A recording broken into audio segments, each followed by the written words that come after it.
All right, what is up, guys? In this video today, it's going to be on the fundamentals of losing body fat. So I cover a lot of different things with getting really into the weeds of optimizing, like certain timings with your meals and insulin sensitivity, all these different things. Today, I just want to cover basic fundamentals. Like, even if you have been going to the gym for a while, this is still going to be a beneficial video because you can really know exactly what you should be doing, like a good refresher, and then just like make sure you're implementing every single step of this process.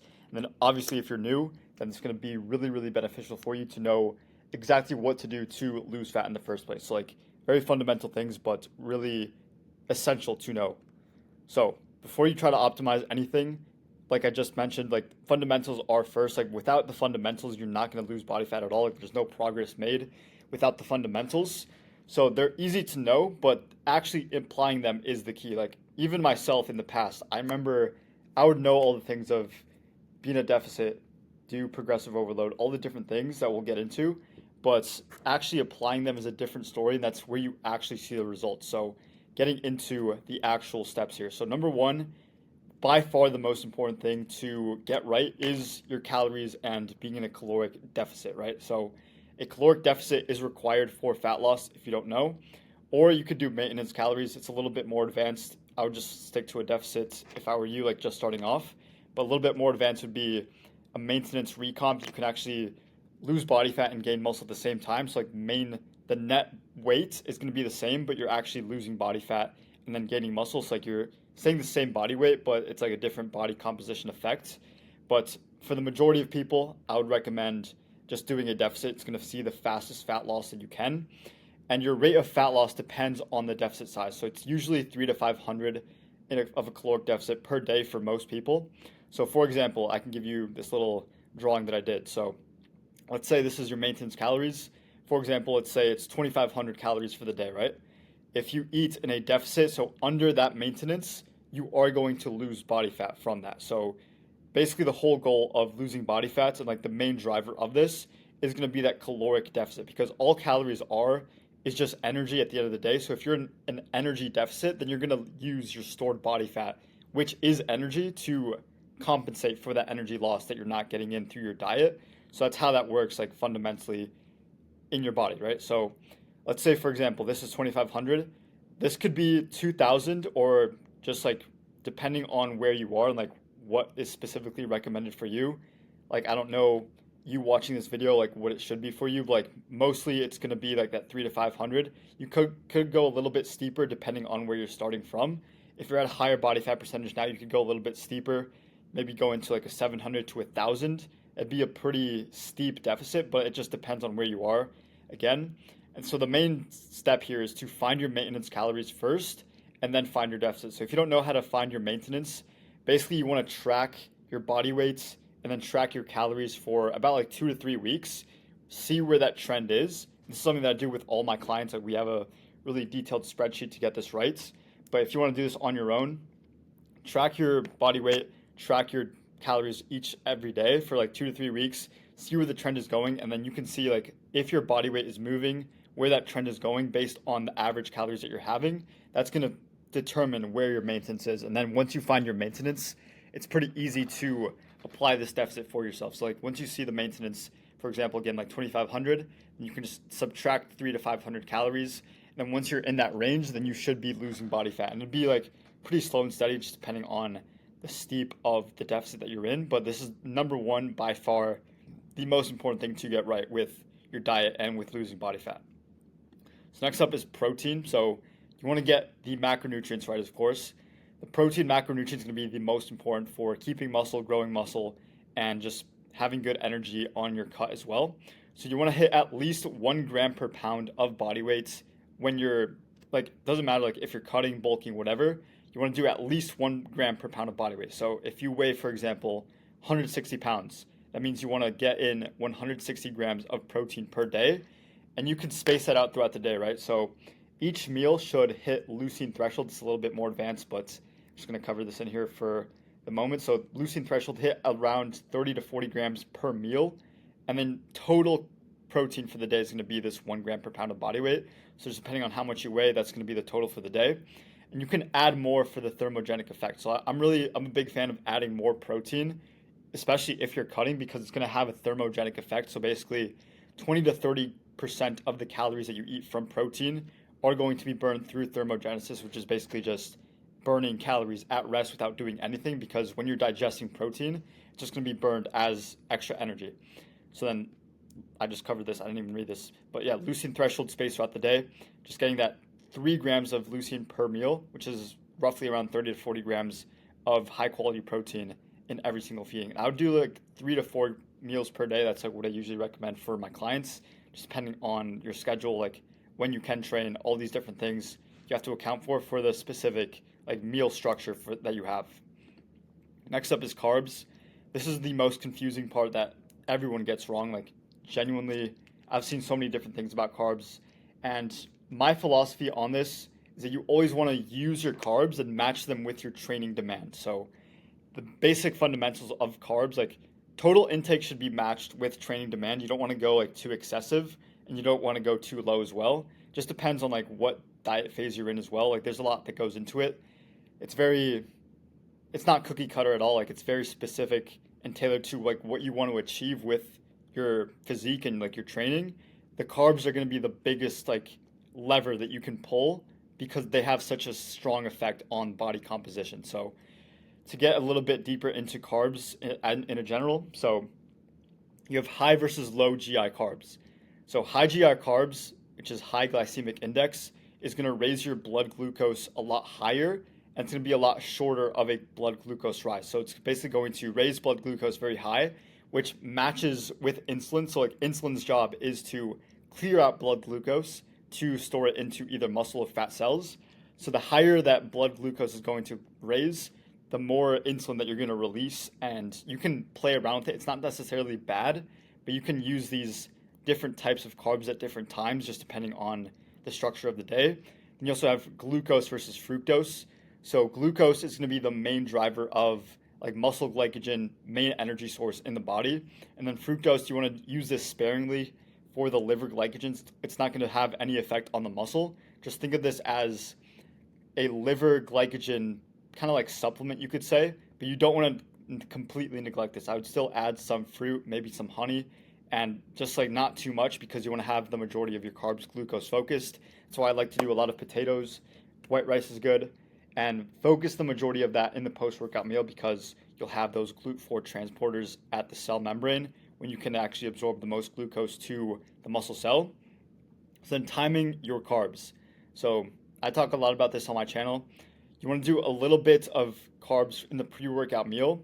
So just enough to raise blood glucose levels. Like, the whole point of the pre-workout meal, we're not replenishing glycogen at this point. All we're doing is raising blood glucose to have higher performance in the gym. So you don't really need too much there, but the majority should be in that post-workout window. Again, when the GLUT4 is at the cell membrane, we can actually use those carbs for more of a recovery and actually absorbing more to muscle glycogen to be used in the next lift, and then also to partition more nutrients to the muscle.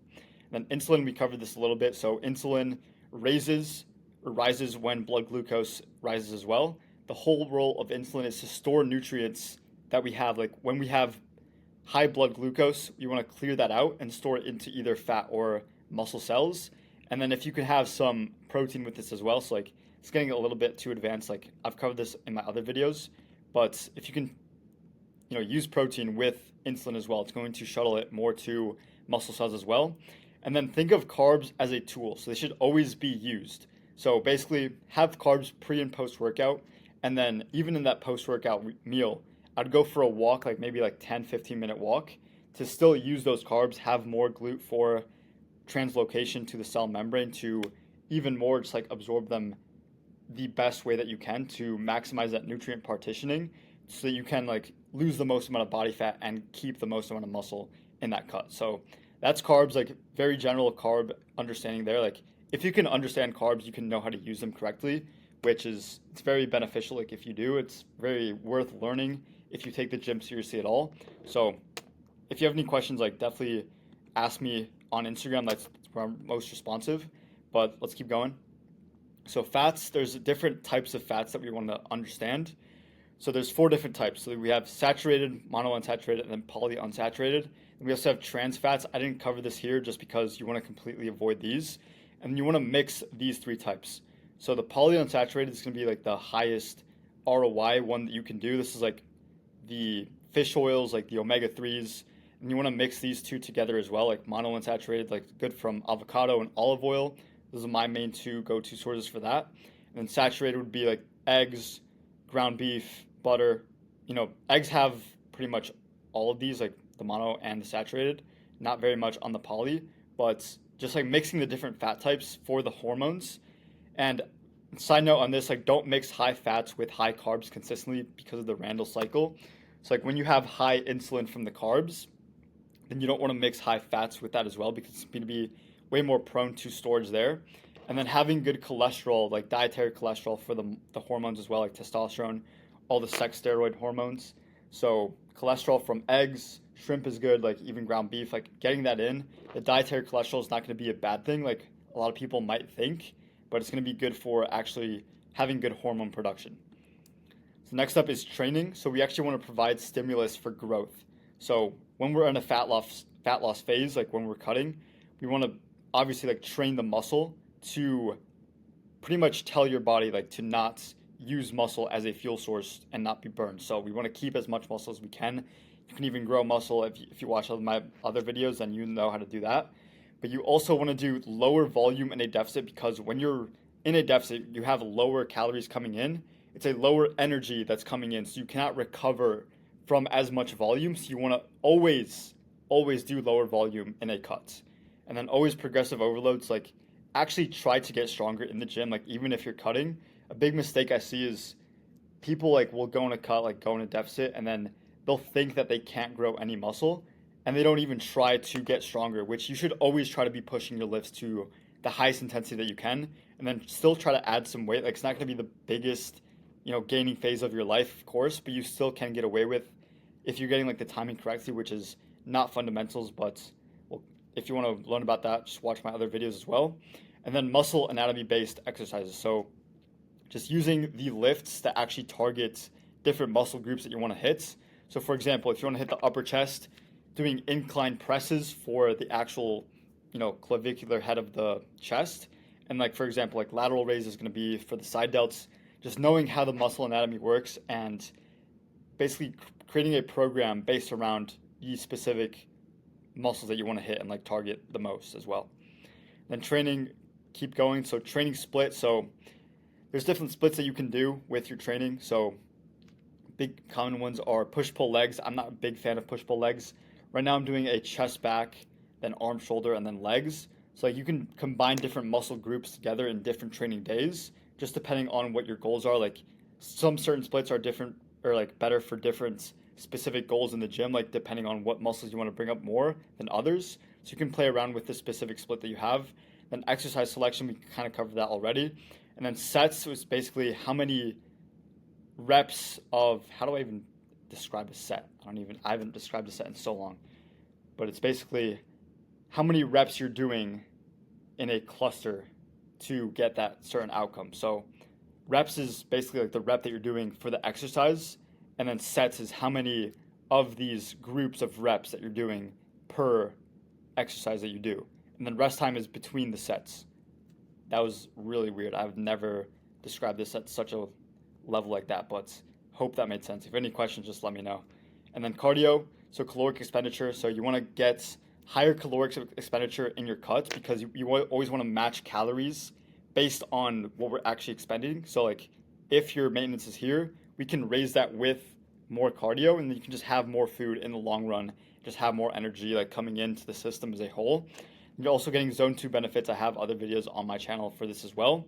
Can also be used to clear blood glucose. So going back to insulin, like the role of clearing blood glucose, we can help insulin out and basically use cardio, like time cardio correctly around when we have high carb meals to clear out the raised blood glucose so that we don't have to release as much insulin. It's going to help with insulin sensitivity as well.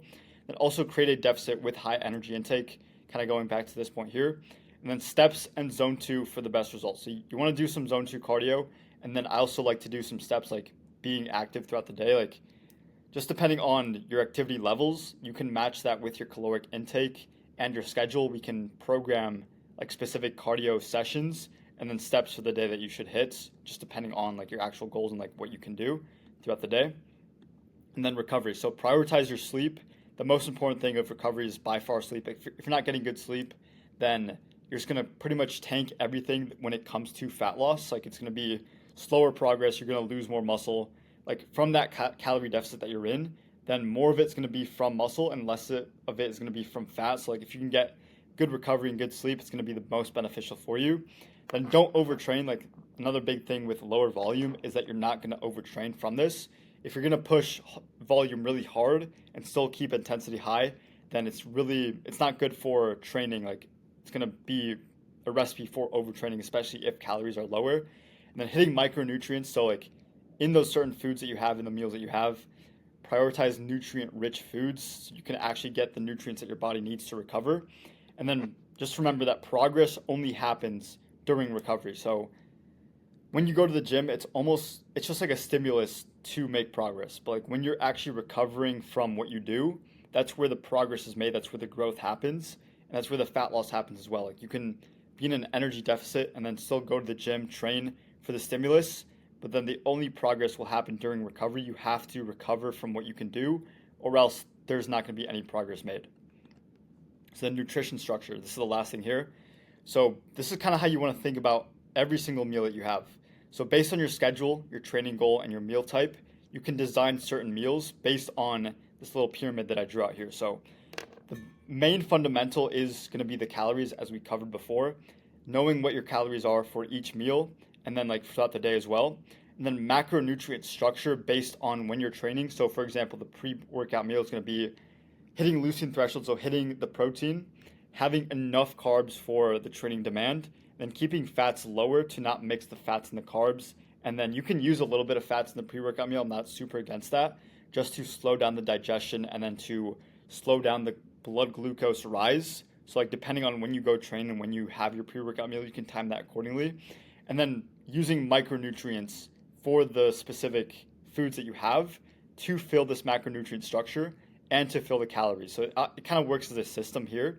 And then you have multiple of these throughout the day. So like think of one pyramid here for the pre-workout meal, then you have the post-workout meal, have the outside meal. All of these are different meal structures that you can use just depending on when you're going to train, like what time of day it is and like your specific schedule. It's all very customized to what you actually need to do. So that's basically the fundamentals. If you guys want to work with me, you can schedule a call in the description or reach out to me on Instagram. I answer all my questions. Hope this helped you guys out. I know it was like not very typical of my videos. Like I really like to go like in depth into different topics of what I like to talk about in gym and my fitness, just throughout the years learning about a ton of different things. But if you guys have any questions on the specifics of this, I think this video can help you out. If I missed anything, definitely let me know. But I will see you guys in the next one.